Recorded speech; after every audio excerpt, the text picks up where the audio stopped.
Hi everyone, welcome back to another video from Crypto Basics.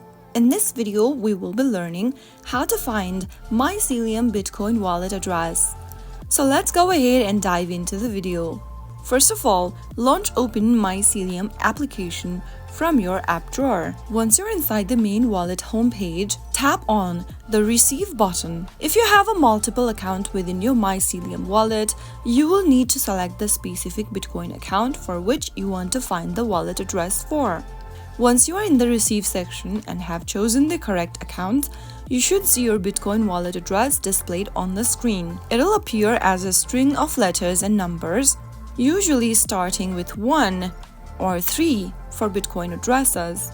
Simply go ahead and share your wallet address to one of your friends. Tap on the share button at the top right hand corner and you will be able to choose one of your friends you would like to share the wallet address to. You can also choose one of the social media applications displayed on the screen and select a recipient that you'd like to share your wallet address with. That is how you can easily find your wallet address on Mycelium Bitcoin Wallet. If you found the video to be helpful, go ahead and give us a thumbs up. Don't forget to subscribe to our channel by hitting the subscribe button. Also press on the notification bell so that you'll never miss another upcoming upload from us. I will be back again in the next video. Thanks for watching.